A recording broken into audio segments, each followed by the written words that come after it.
السلام علیکم۔ آج آپ کے ساتھ جو واقعہ شیئر کرنے والا ہوں وہ واقعہ ایک ظالم بادشاہ ایک جادوگر کا۔ کہا جاتا ہے ایک دور تھا جب بادشاہ اپنی رعایا پر ظلم کرتا تھا۔ اس کے محل کے دروازے عام لوگوں کے لیے بند تھے، جو بھی انصاف مانگنے آتا قید کر دیا جاتا۔ ایک دن ایک بوڑھا جادوگر بادشاہ کے محل کے سامنے آیا۔ اس نے کہا، اے بادشاہ، اگر تو انصاف کرے گا تو تیرا نام رہتی دنیا تک یاد رکھا جائے گا۔ بادشاہ غرور سے ہنسا اور بولا، میں انصاف کیوں کروں؟ میرے پاس طاقت ہے اور طاقت ہی سب کچھ ہے۔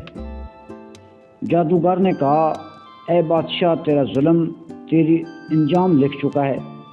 تیری طاقت تو اسے چھین لی جائے گی جب تیری رعایا ایک ساتھ کھڑی ہو جائے گی۔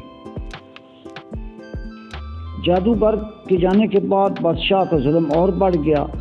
گاؤں جلا دیے گئے، لوگ بھوکے مرنے لگے، لیکن ہر دل میں ایک چنگاری جاگ گئی تھی۔ ایک رات جب آسمان پر بجلیاں کڑک رہی تھی، جادوگر واپس آیا۔ اس نے اپنی چھڑی زمین پر ماری اور محل ہلنے لگا۔ بادشاہ چیخا، مجھے بچاؤ، لیکن اس کے اپنے سپاہی چھوڑ کر جا چکے تھے۔ محل زمین بوس ہو گیا اور بادشاہ کا ظلم ختم ہو گیا۔ صبح کا وقت، سورج نکلا، روشنی پھیلی، لوگوں کے دلوں سے بادشاہ کا خوف جا چکا تھا۔ ہر زبان پر ایک ہی بات تھی، جو ظلم کرتا ہے وہ خود مٹ جاتا ہے۔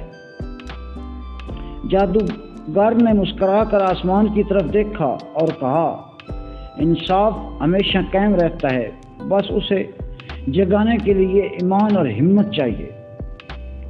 اگر آپ کو ویڈیو اچھی لگے، لائک کریں، شیئر کریں، سبسکرائب کریں، بیل آئیکن کو دبائیں۔